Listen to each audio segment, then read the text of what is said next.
Amen.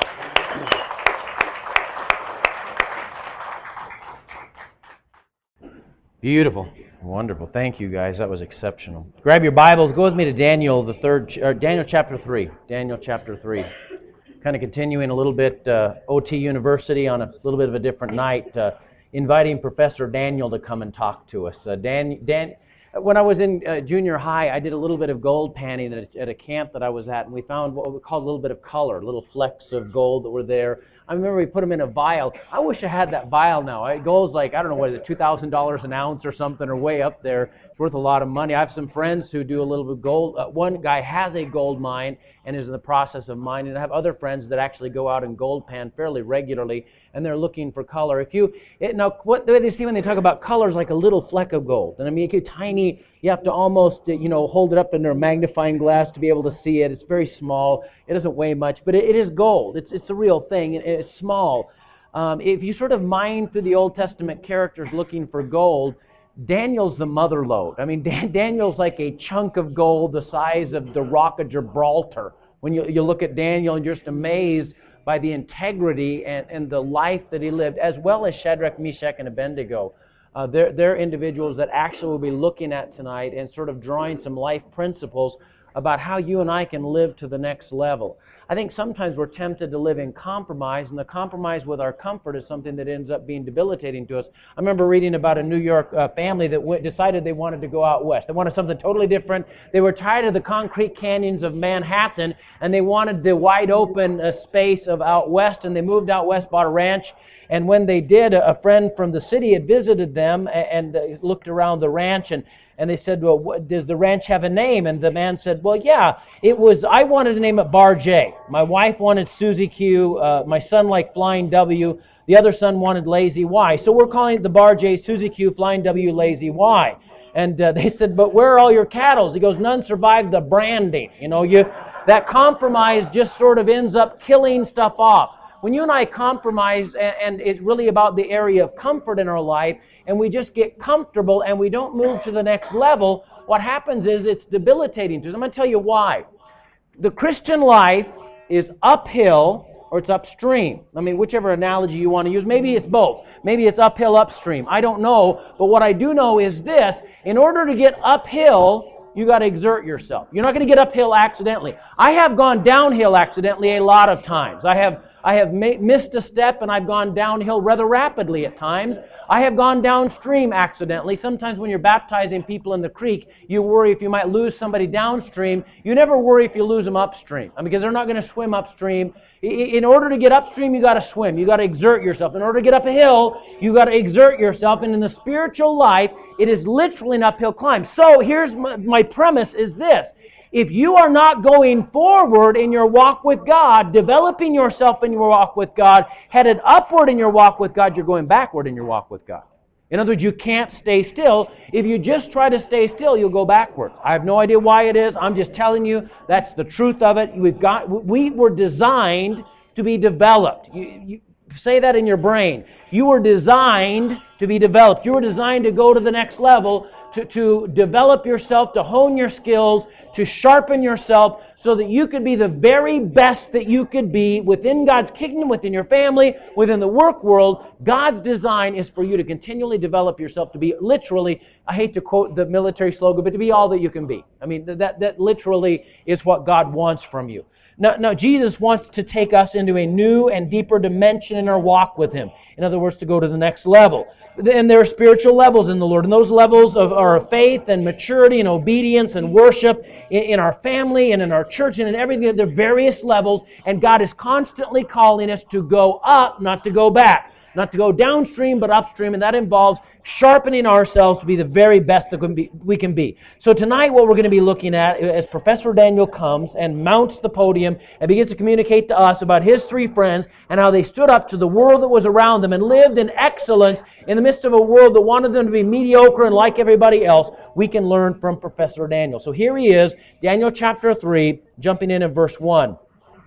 Nebuchadnezzar the king made an image of gold, whose height was 80 cubits, and the breadth thereof 6 cubits, and he set it up on the plain of Dura in the province of Babylon. Then Nebuchadnezzar the king sent together the princes and the governors, the captains, the judges, the treasurers, the counselors, the sheriffs, and all the rulers of the provinces to come to the dedication of the image which Nebuchadnezzar the king had set up. Then the princes, governors, captains, judges, treasurers, counselors, sheriffs, and all the rulers of the province were gathered together unto the dedication of the image that Nebuchadnezzar the king had set up. And they stood before the image that Nebuchadnezzar had set up. Then the herald cried aloud, To you it is commanded, O people, nations, and languages, that at what time ye hear the sound of the cornet, flute, harp, sackbut, psaltery, dulcimer, and all kinds of music, ye fall down and worship the golden image that Nebuchadnezzar the king has set up. Notice how it keeps repeating that Nebuchadnezzar had set it up, Nebuchadnezzar had set it up. It's all about Nebuchadnezzar. You begin to sense he's got a pride problem,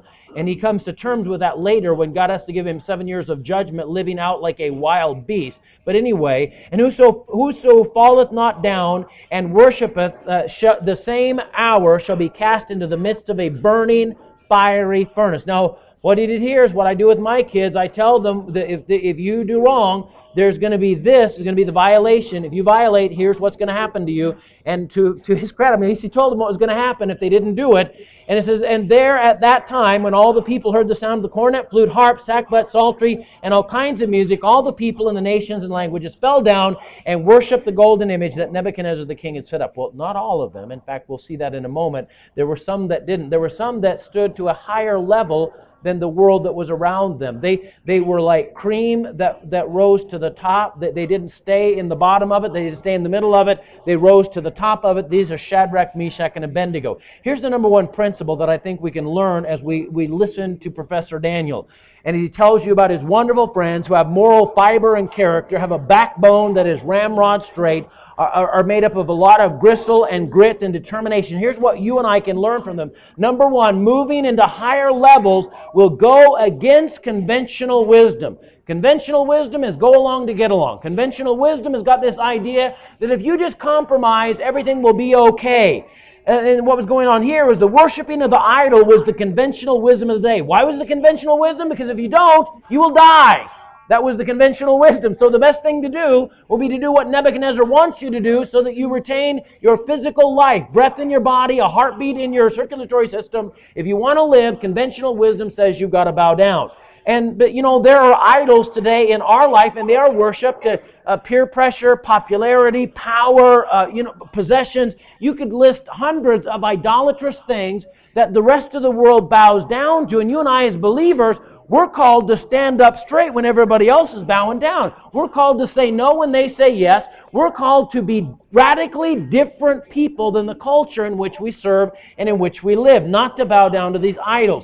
And in the higher level, there's no popularity that's there. Because once you go into that higher level, all of a sudden the other people can't afford to be associated with you. Right now, the element of the church that's staying true to the Word of God, you watch, they're becoming increasingly unpopular. They are hated by the world. They're marginalized, they're attacked, they're gone after in court cases. Legislation is really written with them as in the focal, in the crosshairs of a lot of the legislation that's written. They literally are a focal point of the hatred of a culture that hates it that we don't bow down to what they bow down to. That we won't say what they say is right is right. We need to understand something. Abortion is wrong. Homosexuality is wrong. Sex outside of marriage is wrong. Drugs are wrong. Drunkenness is wrong. And you go on down that list, and when we begin to say those things, then all of a sudden we're treated like we are, we're the scum of the earth because we're standing up for radical biblical Christianity, and they hate us for that.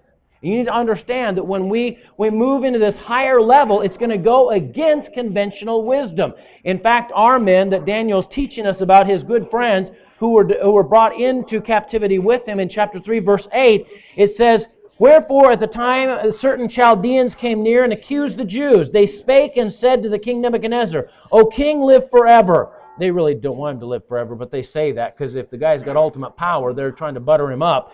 And it says, Thou, O king, hast made a decree that every man that shall hear the sound of the cornet, flute, harp, sackbut, psaltery, dulcimer, and all kinds of music shall fall down and worship the golden image. And whosoever falleth not down and worship, that he should be cast into the midst of a burning fiery furnace.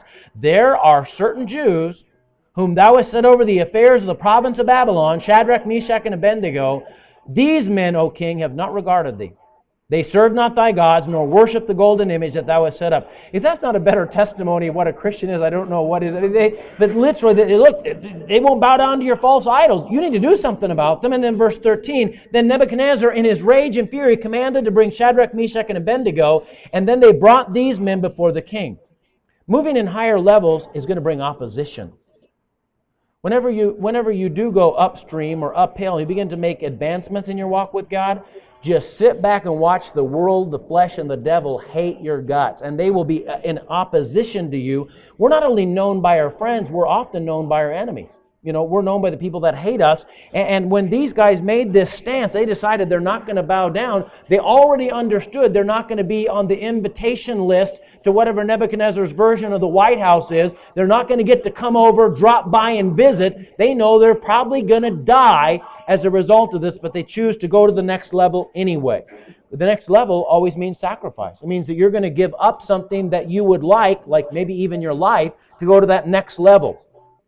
So when you and I stand up and stand out for what is holy, you can count on opposition coming. Holy living brings conviction, and people don't like to be convicted. Do you ever have friends who stop talking? I mean, I'm going to use friends in air quotes, who stop talking when you come around? Do you know why they do? Because they're under conviction. I mean, that's what happens. You're there at work and they know you're a born-again believer. They know you love Jesus. And they're telling some off-color thing or something that's just whatever. And all of a sudden they see you coming or they're doing something they're not supposed to do, and they try to hide it from you as though, maybe you won't see what they're doing or whatever. You and I need to understand that when we move into higher levels, it's going to bring opposition because they don't like conviction. You probably even have family members who maybe don't like talking to you and don't want to have you over because your life brings conviction into their life. Your light shines in their darkness, and that bothers them a lot. It makes them upset at you. Conviction brings opposition. When we move to the next level, it brings opposition. J. Vernon McGee, a gravelly voiced preacher, passed away. I loved Vernon McGee. I disagree with him on some points of theology, but one of the things that he talked about is he quoted a Joseph Lewis Preston. He was a part of the Free Thinkers of America. This was a group of atheists really to promote atheism and organize interest in atheism. And Preston said this. He said, organized interest in atheism has lagged because the opposition isn't as strong as it used to be. There has been considerable liberalization of religion, and the lines of conflict aren't nearly as strong.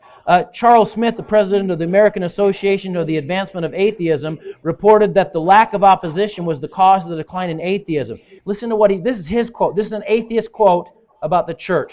He said, we don't have the old repressive religion that stimulates atheism. And they don't preach hellfire and Jonah and the whale anymore. And they go for this cheer them up religion. That's not the old time religion. It may be that the new sort is not so bad, but they don't let it interfere with their lives. They spend more time in the old days pleasing God. Now they try to please their fellow men. Ouch! That's an atheist saying that. He's saying, the atheist is saying we're liberals. I don't know about you, but I don't want an atheist calling me a liberal. I'd just soon him think that I was one of the old guys, not one of the new guys. That one of the old guys actually believed the Bible, and that believed that Jonah got swallowed by a big fish, and believed in a real hell that burns forever and ever, and it's real hot, and people go there unless they get saved. You and I need to clearly define what we believe, live it out, even though it's standing up when the rest of the world is bowing down. You're not going to make friends. You won't be popular. Understand that. Accept it up front. But when you and I level up, it's going to bring conviction. It's going to bring opposition. It's going to go against conventional wisdom. It's going to be battle lines are drawn. And it's a real battle. 2 Corinthians 10, verse 3. For though we walk in the flesh, we do not war after the flesh. For the weapons of our warfare are not carnal, but mighty through God to the pulling down of strongholds, casting down imaginations, and every high thing that exalted itself against the knowledge of God, and bringing into captivity every thought to the obedience of Christ, and having a readiness to revenge all disobedience when your obedience is fulfilled. He's saying it's a warfare. And the war is primarily won or fought in your heart and in your mind. And when you and I win in our heart and our mind, then we'll win out there in the world when we stand up to what the world system believes in. And our men, our three heroes that Professor Daniel is telling us about, we jump in with them in verse 13 of Daniel chapter 3. And Nebuchadnezzar, in his rage and fury, commanded to bring Shadrach, Meshach, and Abednego. Then they brought these men before the king. And Nebuchadnezzar spake and said unto them, Is it true, O Shadrach, Meshach, and Abednego, do not ye serve my gods, nor worship the golden image which I have set up? Now if ye be ready, then at what time ye hear the sound of the cornet, flute, harp, sackbut, psaltery, dulcimer, and all kinds of music, ye fall down and worship the image which I have made well. But if ye worship not, ye shall be cast the same hour into the midst of the burning fiery furnace. And who is that God that shall deliver you out of my hands? Listen to their answer. I love how they answer him. Shadrach, Meshach, and Abednego answered and said, O Nebuchadnezzar, we are not careful to answer thee in this matter. If it be so, our God whom we serve is able to deliver us from the burning fiery furnace, and he will deliver us out of thine hand, O king. But if not, be it known unto thee, O king, that we will not serve thy gods, nor worship the golden image which thou hast set up. In the early church, one of the things the early Christians battled with was idolatry that was around them. They're great as the goddess Diana, as you remember out of the book of Acts, where I think it was in Ephesus, where they had a temple set up to her, and the silversmiths started an attack against the Christians because it was affecting their idol-making trade. And some of the other places in the early church had people in the churches that were part of this part or subsidiary of this idol-making trade, and they came to some of the early church leaders and they said, we know that this little idol is nothing, so why can't we do this? We must live. And the early church father they were talking to said, must you? I mean, must you live? In other words, if you're compromising with idolatry, must you live? Do you have to live at the expense of your eternal soul? Is what he was saying to them. And you and I have to have the same sort of grit and backbone that Shadrach, Meshach, and Abednego had, that the early church had, in standing up against the various idolatrous systems that raise itself against Christianity. We don't serve their gods, and we don't follow their idols, and they will be upset about that. A third thing in moving up into higher levels is it will bring temptation to compromise. When you're challenged over and over and over again, it's so easy to just go, oh man, I give up, do what you want, I don't care, but we can't afford to do that. But the temptation is, once you've been bombarded by enough people from enough directions, to go ahead and go down to the lower level, which, boy, appreciate people that are trying to call you to a higher level. Don't resent them. They're trying to help you. They're not trying to hurt you. And it hurts to go to a higher level. It's hard to go to a higher level, but when they're calling you to a higher level, they're your friend. Somebody that's trying to call you to just stay where you're at or coast, they're not being a friend to you. Somebody that's calling you to higher levels trying to help you. Moving into higher levels, it develops higher levels of character and integrity, where you and I have to have character and integrity. One nurse, when they perform surgeries in a surgical unit, there are a lot of things that have to be kept track of. Now, the doctor can't keep track of the things. His job has got to be to focus only on the body that's in front of him. He's got to be able to say, you see it in the movies all the time where he'll reach back and say, scalpel. And then the nurse, if she's a good nurse, will hand it to him, handle first, and not stab him with it. But he says scalpel, and the nurse hands him a scalpel. What her job is, what one of the nurses' job is to make certain that the same number of instruments and items is at the end of a surgery as it is at the beginning of a surgery. Do you know why? Because sometimes people get closed up and there's something inside of them, and your body does not react well when foreign objects are sewn inside of you, and you can die from it. And so this nurse, it was her new first day in the surgery, and there had been 13 sponges that were laid out that would have been used to sort of soak up the blood in the surgery so that they could continue to do it safely. And there were 13, and she knew there were 13, and she tapped the surgeon and said, "There's only 12." And he goes, "No, there was supposed to be 13, but there's 12 here now." And he goes, "No, you must be wrong. You must have been mistaken." And she kept persisting. "No, there were originally 13." And he goes, "No, you're wrong. I'm going to go ahead and close up anyway." And she literally said, "Doctor, think of the patient," and was confronting the surgeon who had a lot of power over whether she was going to be in that operating room or not. And he looked at her and he smiled and he raised his foot up. He had the sponge under his foot and he knew it was there, but he wanted to see if she would stand up to him if the count was different. And he said, "You'll do." He knew that she wouldn't compromise, and she'd stand up to him if he had to be stood up to, and he said, you'll do. Because he didn't want to make a mistake down the road and leave something in somebody else. We need friends like that around us, and we need to be friends like that. It's an important thing. And he's saying, when we move to higher levels, though, there's going to be a temptation to compromise because everybody else is doing it. The challenge may come from an invitation to gratify the lust of the flesh, a series of disheartening circumstances. It might come from peer pressure. It might come from 1,000 other things. But whatever it is, understand that you and I, when we stand up to temptation, God is polishing us and readying us for a great work in the future. Out of Our Daily Bread, one of the little ending sentences that they often put at the bottom of it, it said this: a gem cannot be polished without friction, nor a man perfected without trial. So when sometimes those rubbing times come into our lives, we need to understand what God is doing is He's preparing us for that next level, and we have to get ready for it. 1 Peter chapter 2 and verse 12, having your conversation honest among the Gentiles, that whereas they speak against you as evildoers, they may by your good works, which they shall behold, glorify God in the day of visitation. You and I need to live in such a way that when the world looks at us, even though they're speaking evil of us, they need to be able to see our good works, and because of what we're doing right, glorify God in the day of visitation. And our heroes here, Shadrach, Meshach, and Abednego, verse 16, Shadrach, Meshach, and Abednego answered and said to the king, O Nebuchadnezzar, we are not careful to answer thee. If so be, our God, whom we serve, is able to deliver us from the burning fiery furnace. And He will deliver us out of thine hand. But if not, be it known unto thee, O king, that we will not serve thy gods, nor worship the golden image which thou hast set up. In other words, we're going to do what God has told us to do. If you don't like it, that is tough. That is just too bad for you. You got to do whatever you got to do, but we're going to do what we got to do. And I think as time goes on, we're going to have that message to the world. I mean, that's going to be our message. Here we stand on the Word of God, on faith alone, by grace alone. On these basic principles we stand, and we will not move unless you can show us from the Bible that we should move. But we're not moving just because it's against popular opinion or some legislation back somewhere. We're going to do what God wants us to do. Moving to higher levels is going to produce holy boldness, which is what I like about these guys. They had holy boldness about them.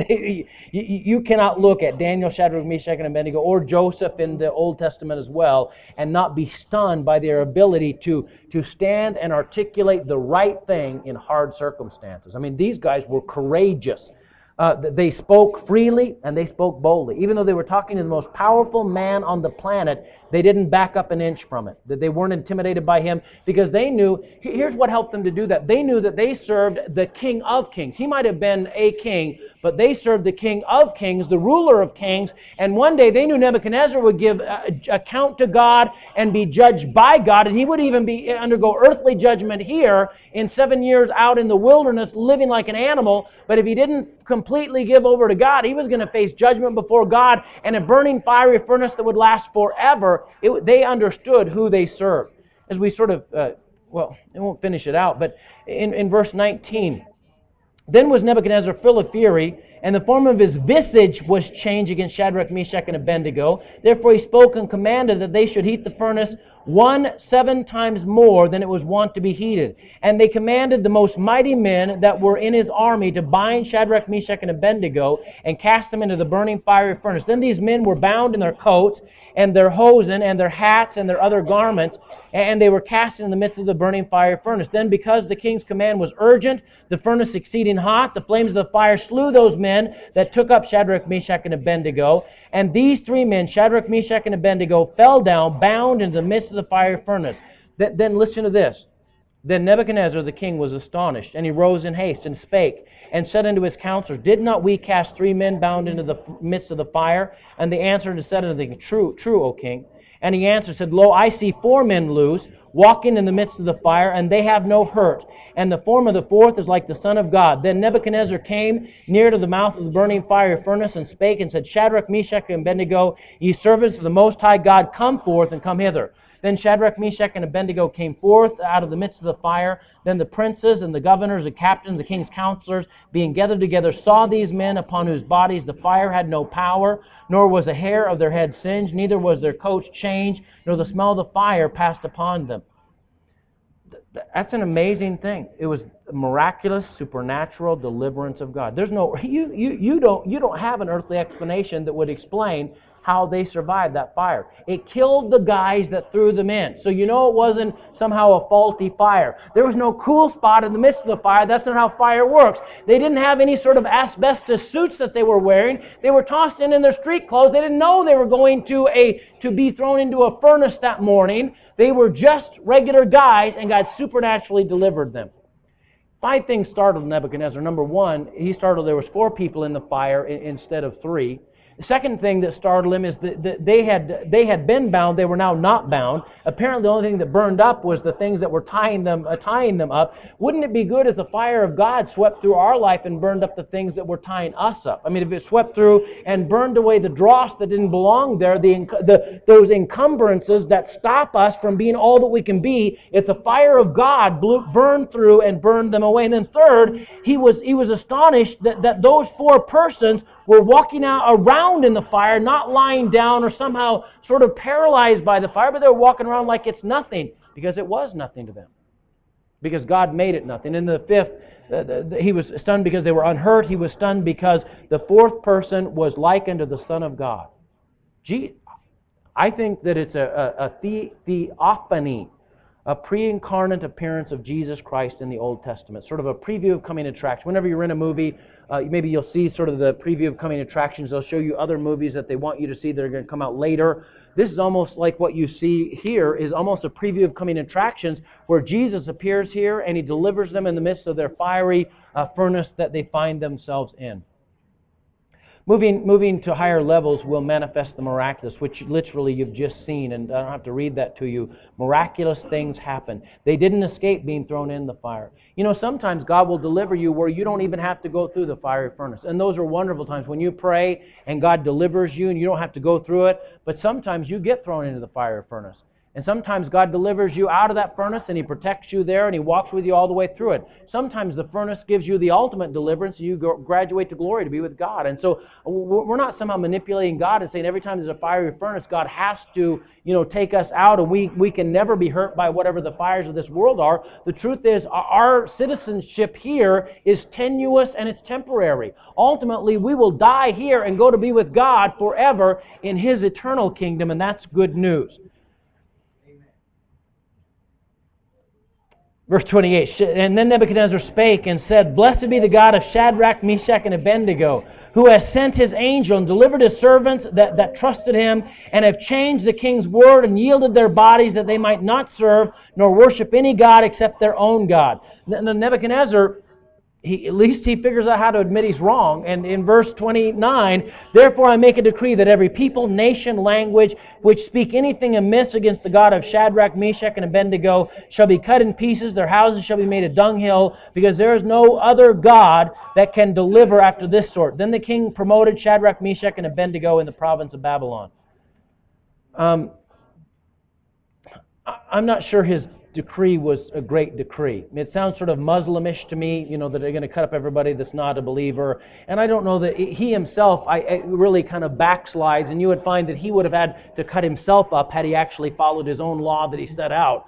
But you do sense that he was stunned, and you sense that he was trying to do what he thought he should do in the midst of the situation. But it is fascinating to note that he was stunned by the power that he saw from their God flowing through them. Spurgeon would say this, A man who's been in the furnace and has come out of it is a marked man. He said, I think I should know Shadrach, Meshach, and Abednego even now if I were to meet them. Though the smell of fire had not passed on them, I feel that it left a glow on their countenance and a glory in their persons, which we find nowhere else. They are henceforth called the 3 holy children, or the 3 Hebrew children. They're sort of referred to by us in awe-inspiring terms because they had been through the furnace and back. Don't you notice that when you know people that have suffered and that have gone through hard times, and they've come out of it with an intact faith walk with God that is even more vibrant than it was before? Aren't those the kind of people that you're impressed with? I remember Pauline McCollum. She was one of my heroes. She was paralyzed from the neck down when I met her. She could only turn her head a little bit. There was only motion that she had in her body. She was one of the most vibrant Christians I have ever met in my life. I would go to visit her, and she would have either a Bible or a book of Christian poetry by Helen Steiner Rice or by Annie Flint or some of the others, Coper. She would have those in front of her, and she could sometimes, with a pencil-like apparatus, she could turn the page, or she would just leave it on that page, and she would memorize that page until somebody would come and turn the page for her. She was a vibrant Christian woman. And I got to tell you, I never went away from her presence without being greatly refreshed from the Holy Spirit. She had a word of encouragement for everybody. She was a dynamic woman of God. And she'd been through the furnace. She had been in the process of this MS, had been paralyzing her for better than 2 decades. And that's a deep, hot furnace to be in. And she had a vibrant walk with God. And then every time I go away, I would go away convicted because I'm so petty. You know, some little thing had happened in my life. Oh, I got a flat tire today.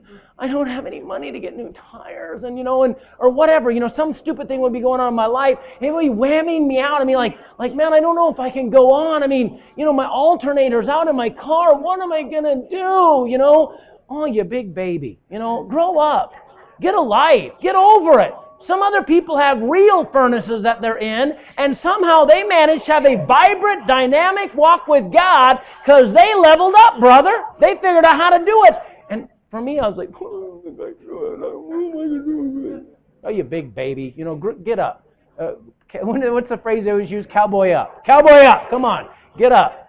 Have you ever watched rodeo? I mean, those guys will get stomped on by a bull that weighs like 2,000 pounds, and the bull's not just like stepping on. I don't mean like it kind of went, oops, I stepped on your toe. I mean the bull throws them off when the bull has jumped 3 feet in the air, throws them another 4 feet in the air. They come land on their back. The wind's knocked out of them. The bull jumps on them a bunch of times. After he's through pounding on them, one of the brave rodeo clowns runs out there, distracts the bull. The bull follows the rodeo clown with the goofy paint on, and then they come out and the cowboy gets up. He's had holes stomped in him, and he gets up, dusts his hat off. He always picks up his hat. He can't leave his hat out there. He picks it up, puts it on, and he walks over there, and he's kind of shaking. Yeah, I would be too, brother, but he cowboyed up. And you and I, and God, when we go through the fiery furnace, I think He wants us to get up and to keep going. I don't think He wants us to stop. I think He wants us to keep following God. Yeah, we've been through a hard time. We've got to keep going. We can't stop. I'll close with John Huss. The story of John Huss, I'm going to read this to you. John Huss was promoting Wycliffe's teachings, which included the premise that people should be permitted to read the Bible in their own language, in their native language, not in the Hebrew or the Greek or the little bit of Aramaic. And he said, and they stood opposed to the tyranny of the established church that threatened the penalty of execution for anyone even possessing a non-Latin Bible. And if this was... It's not surprising, though, that Huss was condemned to burn at the stake. Apparently, the night before his execution, while in his cell, he tested himself with a match and recoiled in pain. Huss is quoted as saying, "If I can't withstand the fire of a candle, how the stake?" But the next day, Huss not only endured the blazing flames, by some reports with Wycliffe's manuscript Bibles used as kindling, but he was enabled to die singing, "Christ, thou Son of the living God, have mercy upon me." God's grace is sufficient, and even though the flames in a manner that he went through the flames in a manner that glorified his Father. According to one source, Huss's very last words were reported to have been, "In 100 years, God will raise up a man whose calls for reform cannot be suppressed." Huss was burned at the stake in 1415. A little over a century later, in 1517, Martin Luther posted the 95 Theses of contention on the church door at Wittenberg, setting into motion the Protestant Reformation. Indeed, the blood of the martyrs is the seed of the church. And then Warren Wiersbe commenting on this, he said, rightly observed that we move toward the end of the age. The furnace of opposition will be heated 7 times hotter, and the pressure to conform will become stronger and stronger. It will take a great deal of grace and prayer and courage and faith for God's people to stand tall for Christ while others are bowing the knee to the gods of this world. The book of Daniel is a great source of encouragement because it reminds us that God cares for His people and honors them when they are true to Him. may we be able to stand with Professor Daniel and Shadrach, Meshach, and Abednego. Let's stand and close our time together in a word of prayer. Mighty Jesus, I pray that in the quietness of our hearts we'd build a little altar, and we go to that altar and we dedicate ourselves there, that in these last days we will be valiant warriors for you, setting aside the entanglements of this world, setting aside the things that have distracted us and delayed us and stopped us, and allow us, God, to let go of everything that is holding us back and be able to run forward, to run to the roar of these last days. There would be a prepared people for this time that we're in. I believe it's a special time. I believe it's a time that you've called us to, and that we need to ready ourselves for it and ready everyone that we can. Help us, God, to have the kind of grit and gristle that these had, to be so sensitized to your presence that we could stand against a monarch in a world if that were necessary. In Jesus' most holy, precious, and powerful name, amen.